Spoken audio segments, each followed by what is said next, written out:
Hello students, आज हम chemistry में नया टॉपिक स्टार्ट कर रहे हैं। चैप्टर वही है laws of chemical combination. Laws of chemical combination, सबसे पहले इसका मतलब समझें। अपन को पता है कि जब दो एलिमेंट्स कंबाइन करते हैं तो वो मिलकर एक कंपाउंड बनाते हैं, एक मॉलिक्यूल बनाते हैं। फॉर एग्जाम्पल जैसे सोडियम है, ये क्लोरीन के साथ कंबाइन करता है, ये दोनों मिलकर बनाते हैं सोडियम क्लोराइड। ये बन गया सोडियम क्लोराइड। मैग्नीशियम और क्लोरीन रिएक्ट करते हैं, ये बनाते हैं मैग्नीशियम क्लोराइड। तो जब भी कभी दो एलिमेंट्स मिलकर कोई कंपाउंड फॉर्म करते हैं तो ये एलिमेंट्स का मिलकर कंपाउंड फॉर्म करना कुछ लॉज के अंडर होता है। कुछ नियमों के आधार पर एलिमेंट्स आपस में मिलकर कंपाउंड बनाते हैं। वो लॉज जिनके अंडर ये होता है उनको अपन बोलते हैं laws of chemical combination.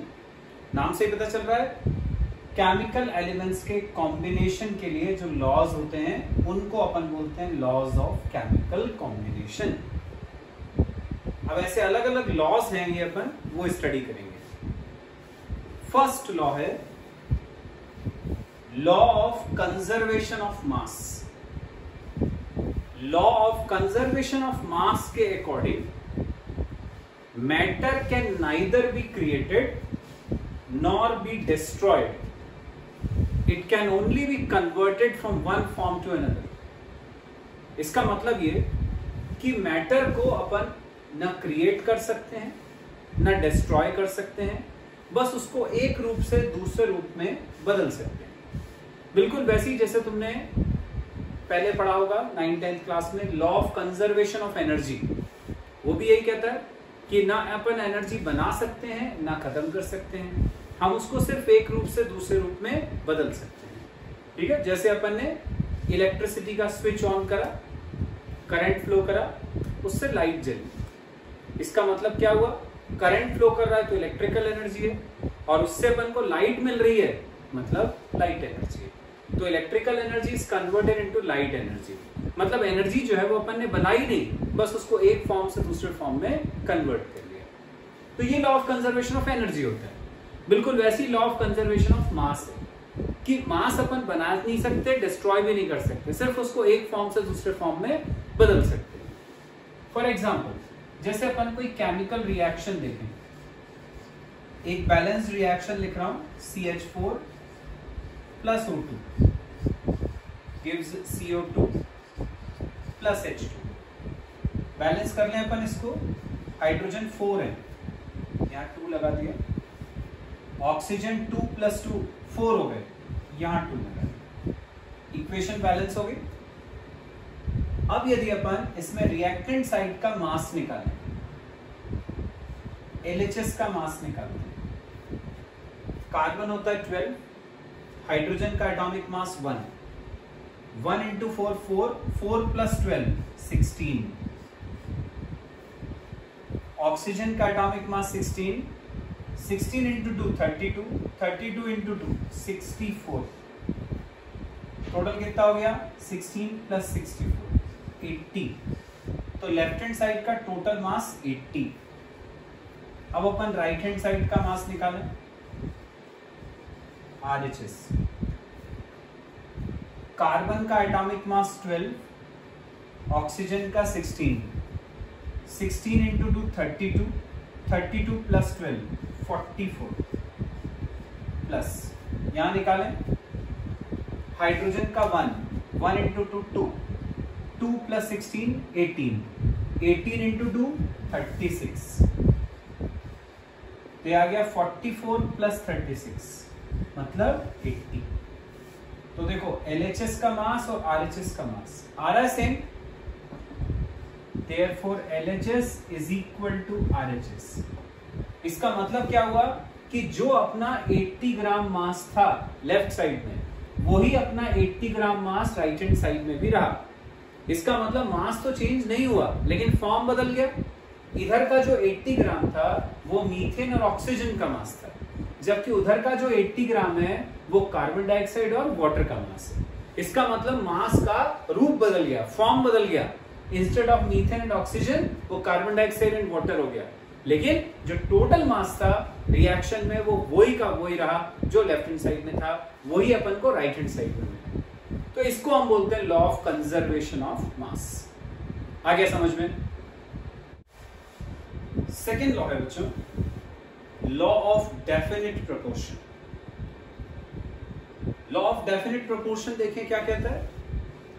Law of definite proportion के according a given compound always contains exactly the same proportion of elements by weight. इसका मतलब ये कि यदि मान लो अपन ने कंपाउंड लिया जैसे वाटर, इसमें यदि मैं हाइड्रोजन और ऑक्सीजन के मासेस का रेशियो निकालूंगा, तो हाइड्रोजन का एटॉमिक मास 1 इंटू 2, ऑक्सीजन का 16, दोनों को 2 से डिवाइड करा, रेशियो में अपन एक ही नंबर से दोनों को डिवाइड कर सकते हैं। दोनों को 2 से डिवाइड करा तो 2 1 जा 2, 2 8 जा 16, तो रेशियो आ गया 1:8। मतलब वाटर जो कंपाउंड है उसके अंदर हाइड्रोजन और ऑक्सीजन का रेशियो 1:8 है।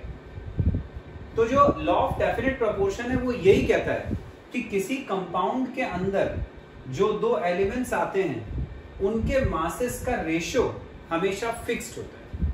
मतलब यदि कंपाउंड वाटर है तो उसमें हाइड्रोजन और ऑक्सीजन का रेशियो 1:8 ही रहेगा, ये पक्का है। यदि वो रेशियो 1:8 की जगह 1:9 हो गया, 1:7 हो गया, तो फिर वो कंपाउंड वाटर नहीं होगा। मतलब यदि कंपाउंड वाटर है तो उसमें जरूरी है कि हाइड्रोजन और ऑक्सीजन का रेशियो इतना फिक्स रहे। चलो एक और एग्जांपल देखते हैं। कार्बन डाइऑक्साइड, कार्बन और ऑक्सीजन का रेशियो निकालें। कार्बन का एटॉमिक मास 12, ऑक्सीजन हो जाएगा 16 इंटू 2 32, 4 से डिवाइड करा, 4 3 जा 12, 4 8 जा 32, तो क्या गया रेशियो 3:8। मतलब कार्बन डाइऑक्साइड के अंदर कार्बन और ऑक्सीजन का रेशियो 3:8 रहेगा, ये फिक्स है। ठीक है, तो लॉ ऑफ डेफिनिट प्रोपोर्शन यही कहता है कि किसी भी कंपाउंड के अंदर जो एलिमेंट्स प्रेजेंट हैं उनके मासेस का रेशियो फिक्स रहता है। यदि वो रेशियो बदल गया तो फिर वो कंपाउंड वाटर नहीं हो सकता या ये कंपाउंड कार्बन डाइऑक्साइड नहीं हो सकता। Got it? नेक्स्ट लॉ है students, third law, law of multiple proportion. देखें लॉ ऑफ मल्टीपल प्रोपोर्शन क्या कहता है।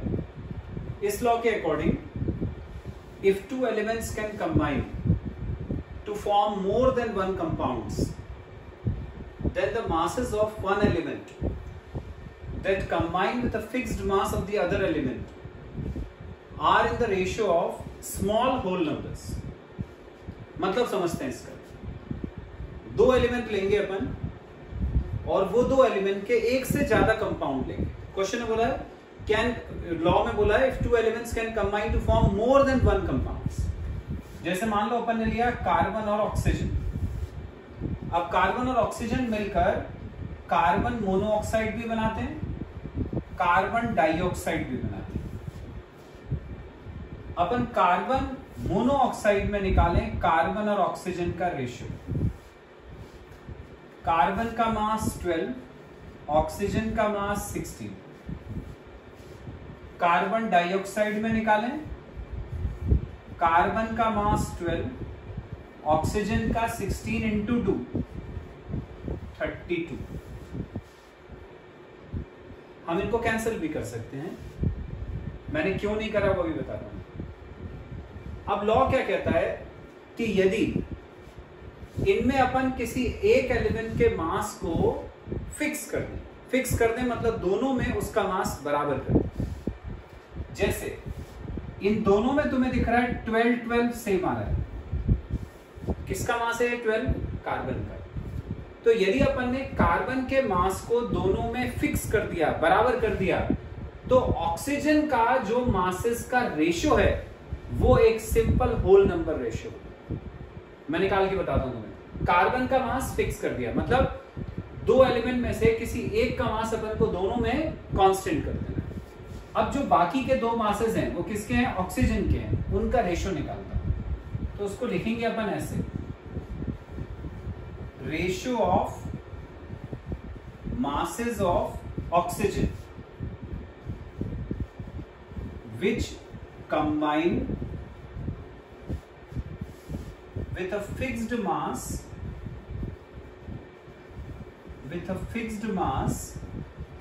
of carbon equal to, carbon का मास फिक्स है तो जो ऑक्सीजन के मासेस का रेशियो है वो निकालता हूं। तो ये आ जाएगा 16:32। अब ये दोनों यदि किसी नंबर से कट रहे हो तो काट सकते हैं अपन। 16 से कट रहे दोनों, तो 16 1 जा 16, 16 2 जा 32। तो रेशियो क्या आ गया, 1:2। लॉ क्या कह रहा था कि इनका जो रेशियो है वो होता है स्मॉल होल नंबर्स। आखिरी जो लाइन है लॉ की वो है स्मॉल होल नंबर्स। तो देखो ये 1 और 2 दोनों होल नंबर हैं। होल नंबर्स ऐसे होते हैं जो डेसिमल में नहीं होते। तो ये रेशियो आ गया 1:2, जो कि एक सिंपल होल नंबर रेशियो है। ये है एक simple whole number ratio.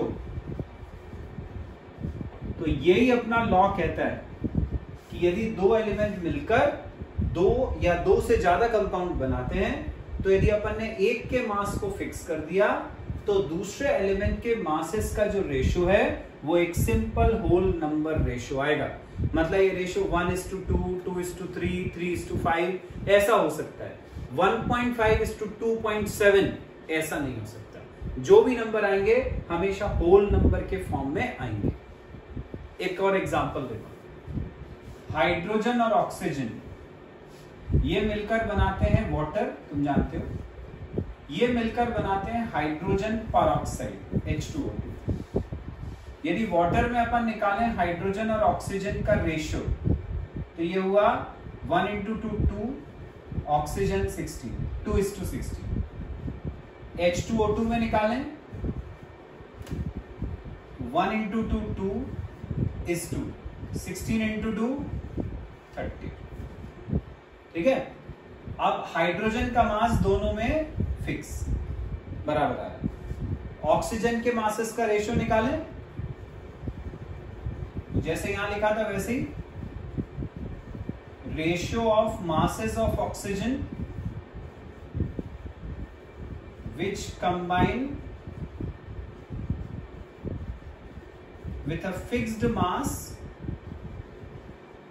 Of hydrogen equal to oxygen के मासेस का रेशियो जो हाइड्रोजन के फिक्स्ड मास से कंबाइन कर रहा है, ये हो जाएगा 16:32।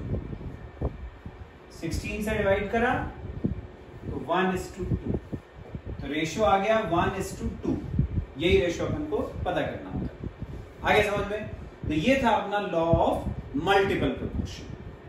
नेक्स्ट लॉ है बच्चों, law of reciprocal proportion. Law of reciprocal proportion देखिए क्या कहता है। इस लॉ के according ratio of masses of two elements A and B which combine separately with a fixed mass of third element C is either same or some simple multiple of the ratio of the masses in which A and B combine with each other। मतलब समझते हैं इसका क्या होता है। एक example से बताता हूं। सपोज हाइड्रोजन, ऑक्सीजन और सल्फर, ये तीन एलिमेंट लिए। हाइड्रोजन और ऑक्सीजन जब मिलते हैं तो ये मिलकर बनाते हैं वाटर। जब सल्फर और ऑक्सीजन मिलते हैं तो ये मिलकर बनाते हैं सल्फर डाइऑक्साइड। हाइड्रोजन और सल्फर जब मिलते हैं तो ये मिलकर बनाते हैं हाइड्रोजन सल्फाइड। अब सपोज यदि अपन ने ये दो कंपाउंड लिए H2O और H2S, H2O और H2S, हम इसमें निकालें हाइड्रोजन और ऑक्सीजन का रेशियो।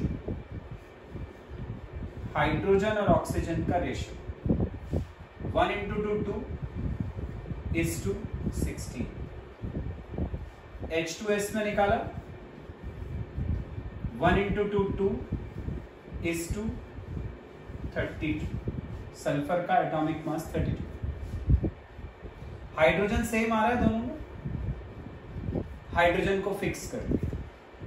यदि हाइड्रोजन, यहाँ पे सल्फर था, हाइड्रोजन को अपन ने फिक्स कर दिया, तो अब हम सल्फर और ऑक्सीजन का रेशो निकाल सकते हैं जो हाइड्रोजन के फिक्स्ड मास के साथ कंबाइन कर रहे हैं। तो ratio of sulphur and oxygen which combine with a fixed mass,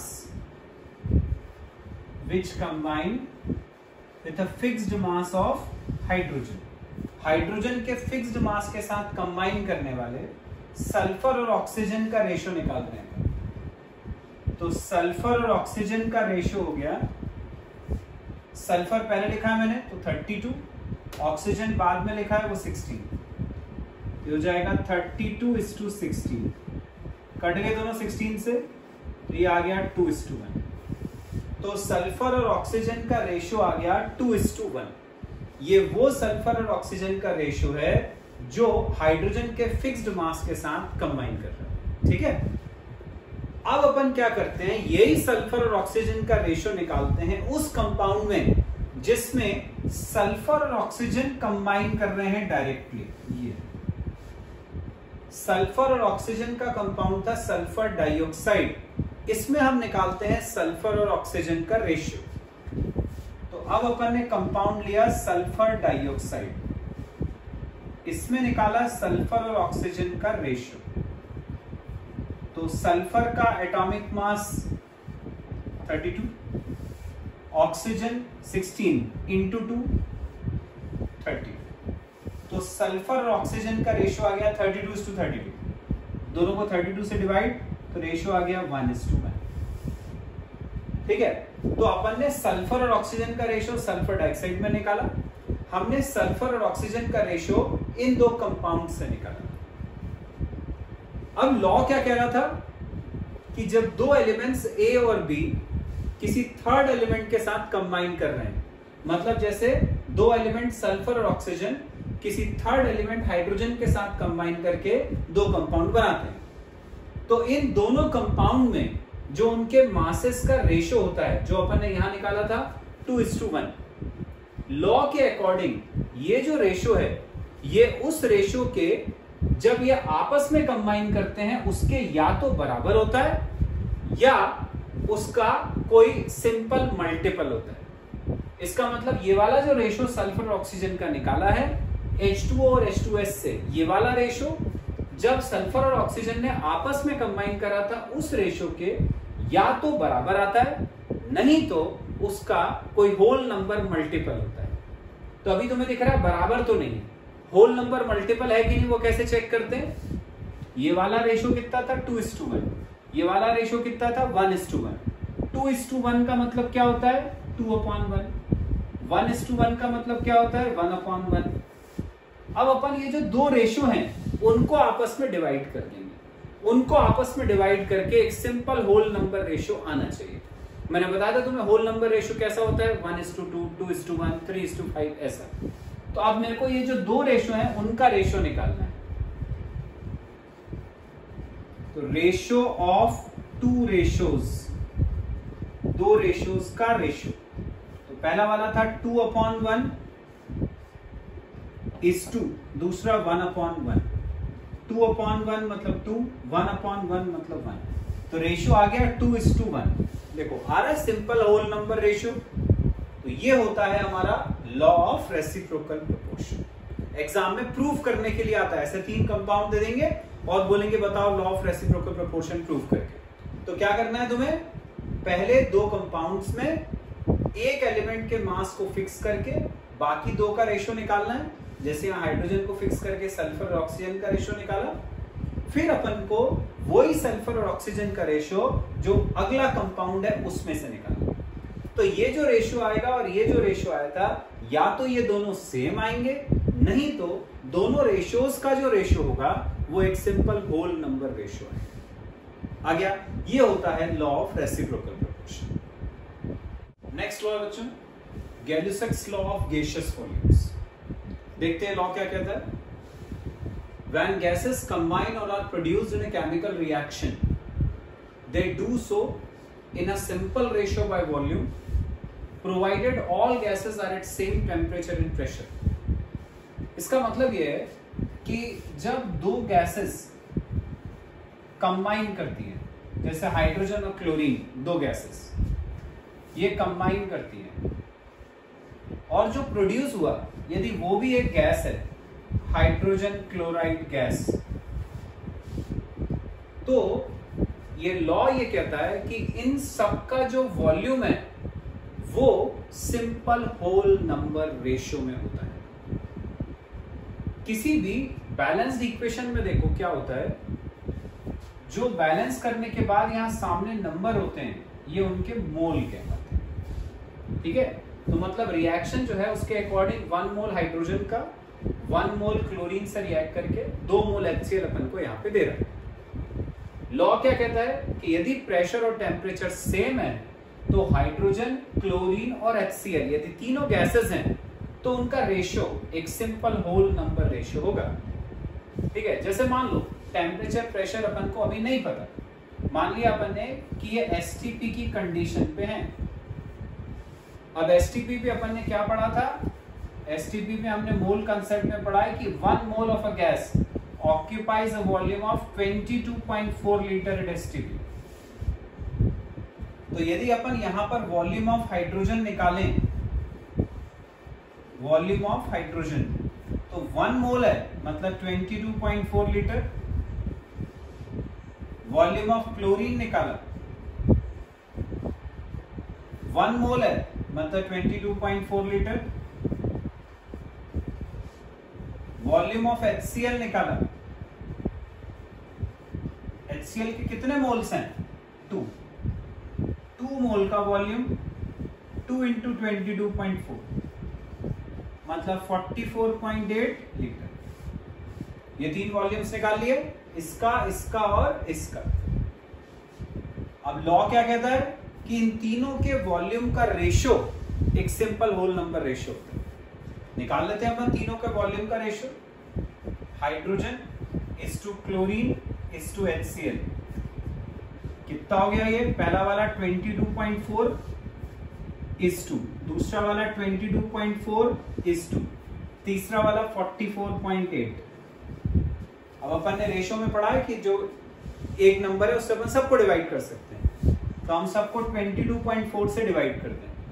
तो क्या आ गया, 22.4 से इसको डिवाइड करा तो 1, इसको डिवाइड करा तो 1, और ये 22.4 का डबल है 2, तो आ गया रेशियो 1:1:2, जो कि एक सिंपल होल नंबर रेशियो आ रहा है, सिंपल होल नंबर रेशियो। बस यही तो लॉ था कि यदि दो गैसेस रिएक्ट करती हैं और जो प्रोडक्ट है वो भी गैस है तो उनके वॉल्यूम्स का जो रेशियो है वो एक सिंपल होल नंबर रेशियो होता है। आगे समझते हैं। 6th और लास्ट लॉ है बच्चों, एवोगैड्रोस लॉ। एवोगैड्रो का लॉ ये कहता है कि equal volumes of gases at the same temperature and pressure contain equal number of molecules.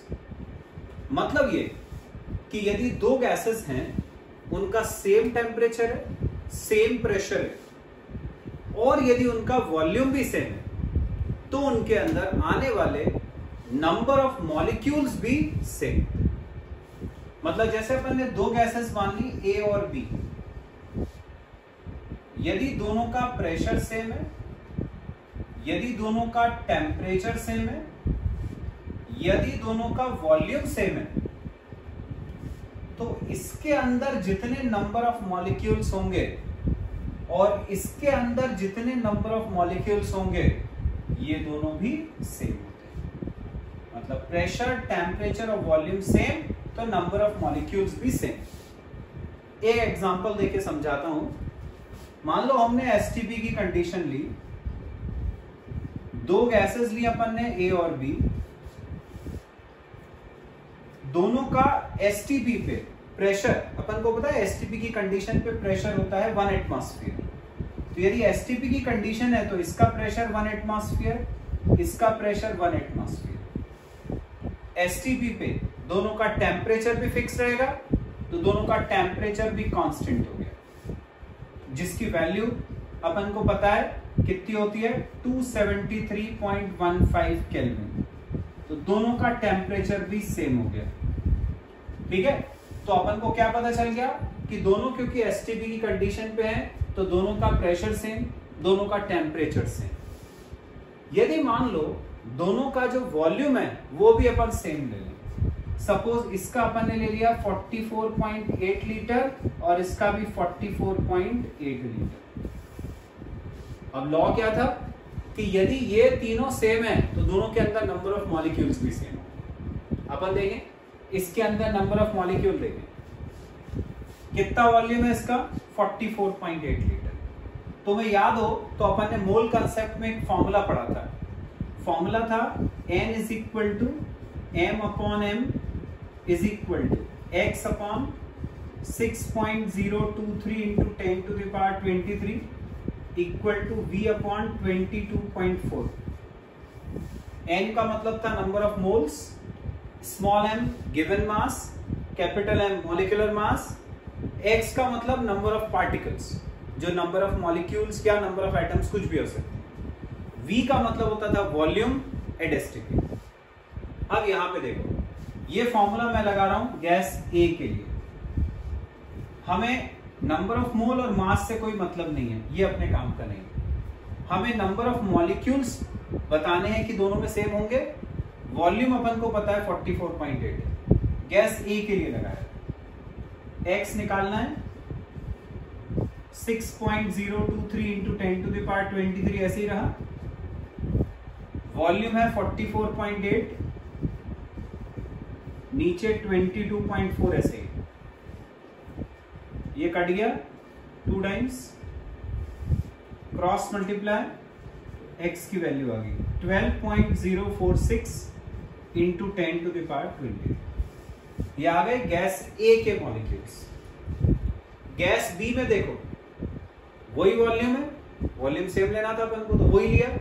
जब वॉल्यूम वही रखोगे यहाँ पे तो x की वैल्यू फिर से वही आएगी। मतलब B के लिए यदि अपन वॉल्यूम निकालें, सॉरी नंबर ऑफ पार्टिकल्स निकालें, नंबर ऑफ मॉलिक्यूल्स निकालें, तो ये भी वही आने वाला है, क्योंकि दोनों का वॉल्यूम सेम है कि सेम कैलकुलेशन होगा, वही की वही वैल्यू आएगी। तो देखो इसका मतलब यदि अपन ने प्रेशर सेम लिया, टेम्परेचर सेम लिया, वॉल्यूम सेम लिया तो नंबर ऑफ मॉलिक्यूल्स भी सेम आ गए। यही कहलाता है एवोगाड्रोस लॉ, कि यदि दो गैसेस का सेम प्रेशर सेम टेम्परेचर पे वॉल्यूम भी सेम है तो उनके अंदर नंबर ऑफ मॉलिक्यूल्स भी सेम रहेंगे। This is known as Avogadro's law. तो ये 6 लॉ थे जो लॉज ऑफ केमिकल कॉम्बिनेशन कहलाते हैं, वो अपन ने कंप्लीट कर दिया। Thank you.